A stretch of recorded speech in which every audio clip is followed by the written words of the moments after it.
किसी समय एक गांव में भोला नाम का एक आदमी रहता था। भोला बहुत सीधा सच्चा था। भोला खिलौने बनाया करता। भोला के बने खिलौनों को लोग पसंद नहीं करते थे। वो रोज नए नए खिलौने बनाता और उन्हें बाजार में जाकर बेच देता। बड़ी मुश्किल से भोला का एक आध खिलौना बिक पाता। भोला का एक पड़ोसी भी था जीवन। वो भी सुंदर सुंदर खिलौने बनाता। जीवन के बने खिलौने लोग एकदम खरीद लेते। भोला बहुत कोशिश करता कि वो भी जीवन की तरह सुंदर सुंदर खिलौने बनाए। एक दिन भोला और जीवन साथ साथ बाजार गए और दोनों ने अपनी अपनी खिलौनों की दुकान सजाई। जीवन की दुकान पर एकदम से बहुत सारे बच्चे आ गए। अंकल हमें खिलौने दो, अंकल हमें ये वाला खिलौना दो। बच्चे जिद कर रहे थे। भोला सबको अपने पास बुलाने की कोशिश कर रहा, लेकिन कोई भी बच्चा भोला की दुकान पर नहीं आ रहा था। जल्दी ही जीवन के सारे खिलौने बिक गए। वो भोला के पास आया। अरे भोला, तेरा एक भी खिलौना नहीं बिका, मेरे तो सारे बिक गए। मैं घर चल रहा हूँ, तू भी चलेगा क्या? अरे नहीं जीवन भाई, मेरा तो एक भी खिलौना नहीं बिका, मैं अभी घर कैसे जा सकता हूँ? ठीक है भोला भाई, जैसे तुम्हारी इच्छा, मैं तो घर जा रहा हूँ। जीवन खुशी खुशी घर चला जाता है। हम भोला मायूस सा अपने दुकान पर बैठा रहता है। इंतजार करना होता है कि कोई बच्चा आए और उसका भी कम से कम एक तो खिलौना बिके। थोड़ी देर में एक औरत और एक बच्ची भोला की दुकान पर आते हैं। बच्ची भोला के बने खिलौनों को देख रही थी, लेकिन उसे कोई भी खिलौना पसंद नहीं आ रहा था। मम्मी ये तो कोई भी अच्छा खिलौना नहीं है, मुझे कहीं और से दिला दो। माँ बेटा अब तो यहीं से ले ले, देख सारी दुकानें बंद हो गई हैं। ठीक है, ये गुड़िया ले लेती हूँ। कल ये गुड़िया कितने की है?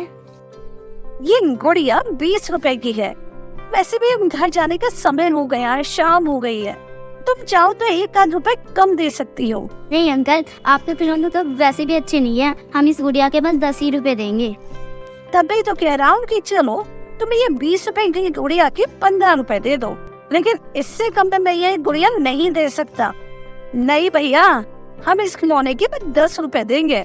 देना हो तो दो, नहीं तो हम आगे जा रहे हैं। ठीक है, तुम ये गुड़िया 10 रुपए में ही ले लो। वो औरत 10 रुपए भोला को देती है और गुड़िया खरीद लेती है। भोला को आज दिन भर कमाई के नाम पर बस ये 10 रुपए ही मिले थे। 10 रुपए को देखकर भोला थोड़ा उदास हो जाता है। वो भगवान जी से भी कहने लगता है, अरे भगवान जी, मैं इतनी मेहनत करता हूँ और बदले में मुझे क्या मिलते हैं? बस ये 10 रुपए। उदास होकर भोला अपने खिलौनों की टोकरी उठाकर घर चल देता है। शाम हो गई थी और अंधेरा भी होने लगा था। भोला को घर जाने के लिए जंगल का रास्ता पार करना पड़ता है।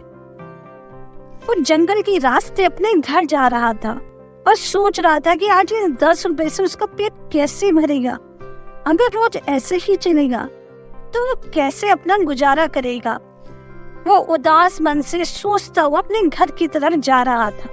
जंगल के रास्ते से भोला बहुत कम जाता था, लेकिन आज क्योंकि उसे देर हो गई थी, भोला को कुछ को डर भी लग रहा था। जब भोला जंगल के रास्ते से जा रहा था, भोला एक पेड़ के नीचे से गुजरा। तब उसे किसी की आवाज सुनाई दी, भोला भोला इधर आओ। कौन? इस जंगल में कौन मुझे आवाज दे रहा है? भोला ने चौंक कर इधर उधर देखा। तब उसे दोबारा से एक लड़की की आवाज सुनाई दी, भोला मैं इधर हूँ, पेड़ के पीछे। भोला पीछे मुड़कर देखता है तो उसे पेड़ के पीछे एक लड़की दिखाई देती है। आप कौन हो और इतनी रात में इस घने जंगल में क्या कर रही हो? तुम्हें डर नहीं लग रहा? मेरा नाम रानी है, मुझे घर वालों ने घर से निकाल दिया है, इसलिए मैं इस पेड़ के पीछे बैठी हूँ। रानी, इतनी रात को घने जंगल में रहना ठीक नहीं है। अगर आपको ठीक लगे तो आप मेरे साथ मेरे घर चल सकती हैं। ठीक है, मैं आपके साथ आपके घर चलूंगी। ऐसा कहकर रानी भोला के पीछे पीछे उसके घर चल दी।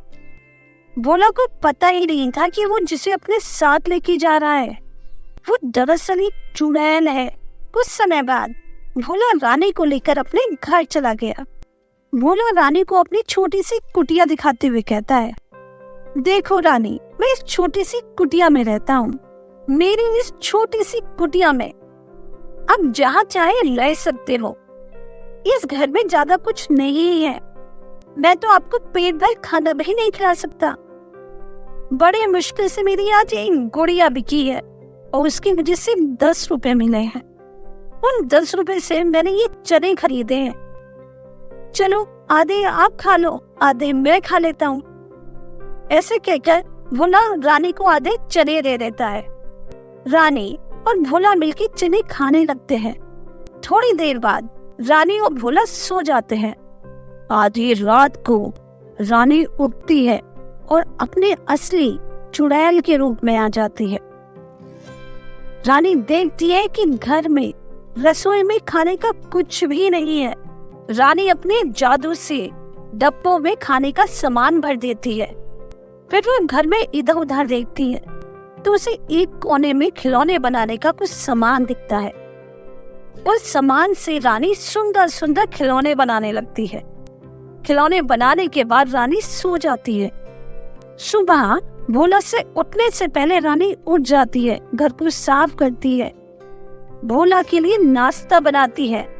जब भोला सुबह उठता है तो अरे, ये मेरा घर इतना बदल कैसे गया, आज इतना साफ कैसे, और तुमने ये नाश्ता कैसे बनाया? मेरे घर में तो खाने के लिए कुछ भी नहीं था। इतने सुंदर सुंदर खिलौने। खिलौने को देखकर भोला देखता ही रह जाता है।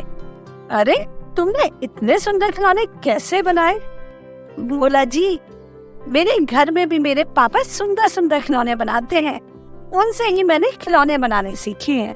अब मैं रोज आपके लिए सुंदर सुंदर खिलौने बना दिया करूंगी।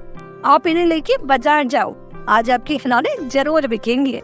भोला खुशी खुशी सारे खिलौनों को एक बास्केट में रखता है। चलो, मैं ये खिलौने लेके बाजार जाता हूँ, लेकिन तुम कहीं मत जाना, यहीं रुकना। देखता हूँ आज तुम्हारे खिलौने कितने में बिकेंगे। हाँ, मैं यहीं रहूंगी, आप चिंता मत करना। पीछे मैं आपके लिए और भी सुंदर सुंदर खिलौने बना दूंगी। ऐसे कहकर भोला टोकरी में खिलौने रखता है, उन्हें बाजार में बेचने चला जाता है। बाजार जाते ही उसकी टोकरी के नए सुंदर खिलौने देखकर बच्चे उसके पास इकट्ठे हो जाते हैं। हर कोई उसका खिलौना खरीदना चाह रहा था। उस दिन भोला के खिलौने बहुत अच्छे बिके। भोला को बहुत अच्छी कमाई हुई। अरे, पहली बार मेरे खिलौने इतने अच्छे बिके हैं, पहली बार मैंने इतने पैसे कमाए। चलो, घर जाने से पहले कुछ खाने पीने का सामान भी खरीद लेता हूँ। भोला आज बहुत सारा राशन खरीदता है और घर आ जाता है। लो रानी, मैं ये राशन का सामान लाया हूँ, इससे तुम खाना बना सकती हो। हाँ, लेकिन मैंने खाना बना लिया, घर में मुझे थोड़ा सा सामान मिल गया था।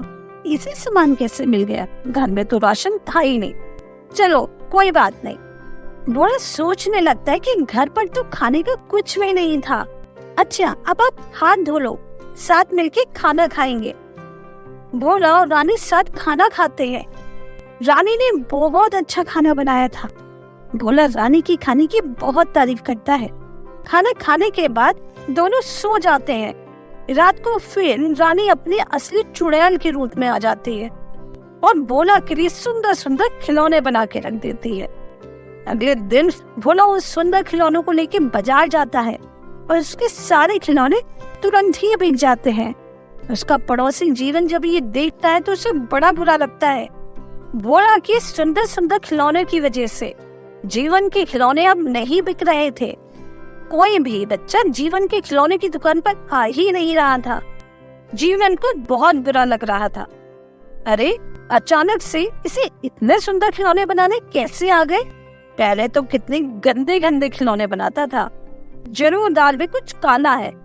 जीवन सोचने लगता है, मुझे इस बात का पता तो लगाना ही पड़ेगा। रात में जीवन भोला के घर के बाहर ही सो जाता है। आधी रात को जीवन को कुछ सुनाई देता है। वो भोला की खिड़की के बाहर से झांक कर अंदर देखता है तो देख के डर जाता है। ये क्या, एक चुड़ैल अपने जादू से सुंदर सुंदर खिलौने बना रही है। जीवन डर के भाग जाता है और अपने घर चला जाता है और सो जाता है। उसे यकीन नहीं आ रहा था कि एक चुड़ैल भोला के घर में उसके साथ रहती है और वो भोला के लिए सुंदर सुंदर खिलौने बना रही है। सुबह जीवन देखता है कि भोला ने सारे सुंदर खिलौने अपनी टोकरी में रखे और बाजार बेचने चला गया। भोला बहुत खुश लग रहा था।